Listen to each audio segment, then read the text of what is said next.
हमारा भाग्य कौन लिखता है? इस प्रश्न का उत्तर सदियों से मनुष्य को उलझा हुए हैं। भाग्य, जिसे कई लोग जीवन की घटनाओं और परिस्थितियों का पूर्व निर्धारित क्रम मानते हैं, क्या वास्तव में किसी शक्ति या शक्ति द्वारा लिखा जाता है?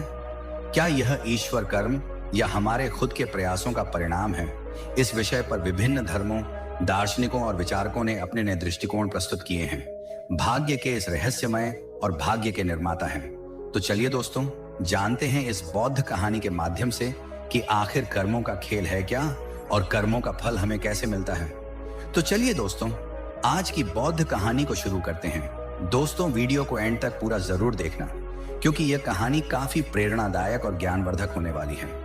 पर वीडियो में आगे बढ़ने से पहले, यदि आप भी भगवान गौतम बुद्ध के सच्चे भक्त हैं, नाम रमेश था और उसकी पत्नी का नाम जया।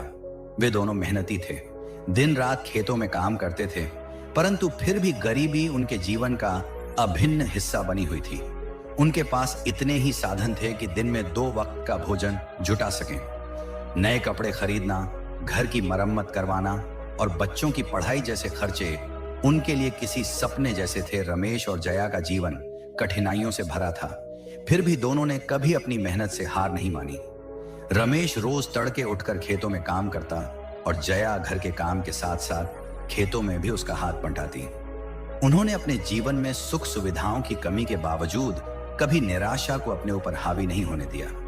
लेकिन कई सालों तक कठिन परिश्रम करने के बावजूद जब उन्हें गरीबी से मुक्ति नहीं मिली, तो रमेश के मन में एक बेचैनी और निराशा ने जन्म लिया। वह सोचता, क्या यह भाग्य है जो हमारे जीवन में इतने दुख लाया है? क्या हमारे जीवन में कभी खुशियां आएंगी? जया भी कभी कभी इस सवाल पर विचार करती, लेकिन फिर वह अपने पति का हौसला बढ़ाती और कहती थी कि हमें मेहनत करनी चाहिए और सब्र रखना चाहिए। भगवान हमारी मेहनत का फल जरूर देंगे। फिर इसी बीच एक दिन गांव में यह खबर फैली कि भगवान बुद्ध पास के गांव में अपने अनुयायियों के साथ आए हैं और लोगों को जीवन की सच्चाई समझा रहे हैं। रमेश को जब यह बात पता चली, तो उसके मन में भगवान बुद्ध से मिलने की तीव्र इच्छा जागी। उसने सोचा कि शायद भगवान बुद्ध उसके जीवन की परेशानियों का कारण और उसका समाधान बता सकें। इसलिए रमेश ने जया से कहा, मैं भगवान बुद्ध के पास जाना चाहता हूं। लोग कहते हैं कि वे महान ज्ञानी हैं और उन्हें जीवन के रहस्यों की समझ है। शायद वे हमारे सवालों का जवाब दे सकें। जया भी यह सुनकर प्रसन्न हुई और उसने कहा, हमें जरूर जाना चाहिए, शायद हमें कोई मार्गदर्शन मिल सके। फिर अगले दिन सुबह ही रमेश और जया ने कुछ अनाज एक पोटली में बांधा और भगवान बुद्ध के गांव की ओर चल पड़े।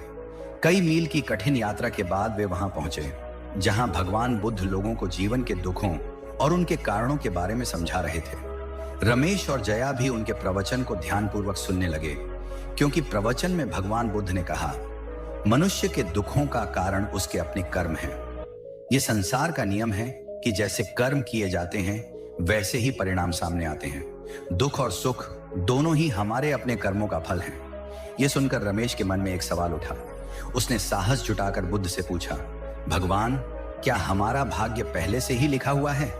क्या हम जैसे गरीब लोग अपने भाग्य को बदल सकते हैं, या हम हमेशा इसी प्रकार गरीबी में जीने के लिए अभिशप्त हैं और हम कितनी भी मेहनत करें, पर कभी कभी मुश्किलें बार बार आ ही जाती हैं।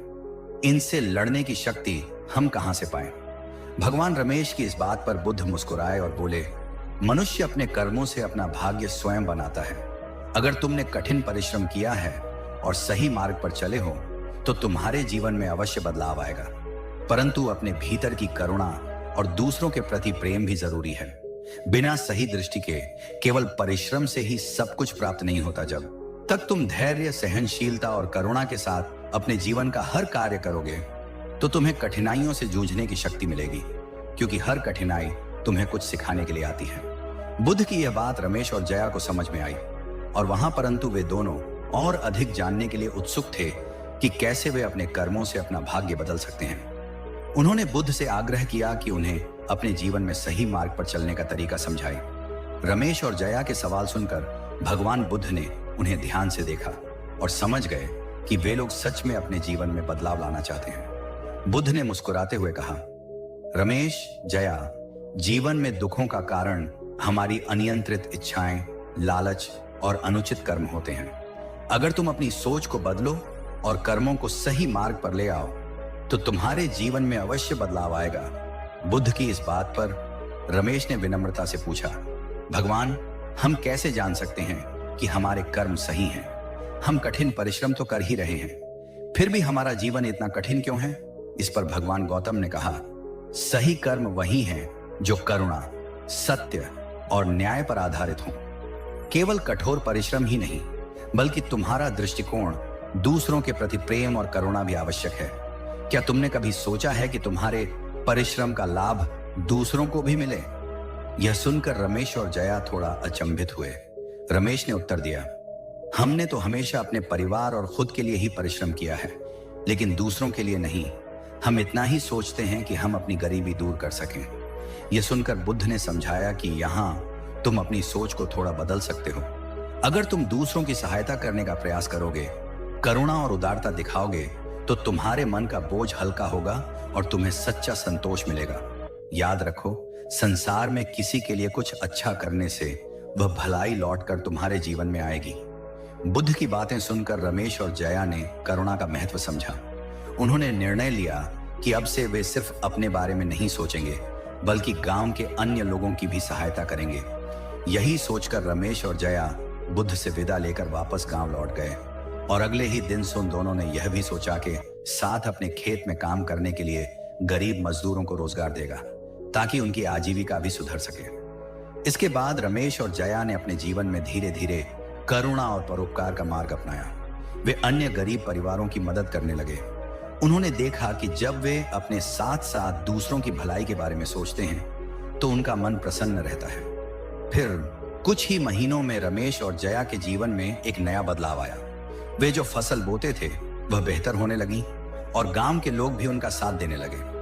उन्हें यह समझ में आने लगा कि जब वे दूसरों की भलाई के लिए काम करते हैं तो जीवन में खुशियां स्वतः बढ़ने लगती हैं, क्योंकि रमेश और जया ने भगवान बुद्ध से सीखा कि संघर्ष केवल बाहरी नहीं बल्कि आंतरिक भी होता है।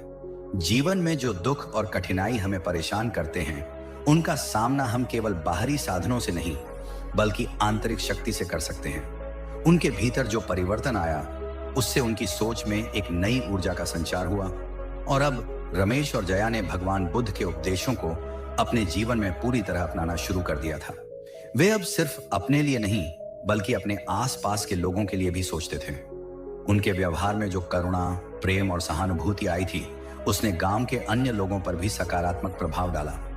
लोग रमेश और जया की मदद के लिए आगे आने लगे और उनके खेतों में काम करने वाले मजदूर भी अपनी पूरी लगन से मेहनत करने लगे। रमेश और जया को अब महसूस होने लगा था कि करुणा और सेवा से ही सच्ची खुशियां प्राप्त होती हैं। उन्होंने न केवल अपने काम में सफलता पाई बल्कि उनका मन भी प्रसन्न रहने लगा। धीरे धीरे उनके खेतों में फसल की पैदावार भी बढ़ने लगी और उन्होंने अपनी आर्थिक स्थिति में सुधार का अनुभव किया। उनके पास अब इतना अनाज हो गया कि वे अपने परिवार के साथ साथ गांव के जरूरतमंद लोगों की भी सहायता कर सकते थे। फिर समय के साथ रमेश और जया की सोच में गहरा बदलाव आया। उन्होंने अब यह समझ लिया था कि सच्चा संतोष केवल भौतिक सुख सुविधाओं में नहीं बल्कि मन की शांति और परोपकार में है। अब वे दिन रात मेहनत करने के बाद भी थकान महसूस नहीं करते थे, क्योंकि उनका उद्देश्य बदल चुका था। वे अपने जीवन के हर पहलू में संतोष अनुभव कर रहे थे। फिर एक दिन जब गांव में एक अकाल पड़ा और कई परिवारों के पास खाने पीने की चीजें समाप्त होने लगी, रमेश और जया ने सोचा कि भगवान बुद्ध के उपदेशों का पालन करने का यह सही अवसर है।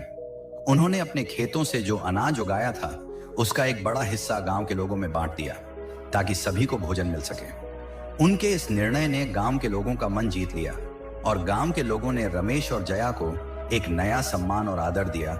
जिसके कुछ महीनों बाद भगवान बुद्ध एक बार फिर उस क्षेत्र में आए तो रमेश और जया ने उनके प्रवचन में फिर से हिस्सा लिया और इस बार उनके चेहरे पर शांति और संतोष की झलक स्पष्ट दिखाई दे रही थी। उन्होंने भगवान बुद्ध के पास जाकर उनका धन्यवाद किया और बताया कि उनकी शिक्षाओं ने कैसे उनके जीवन को बदल दिया।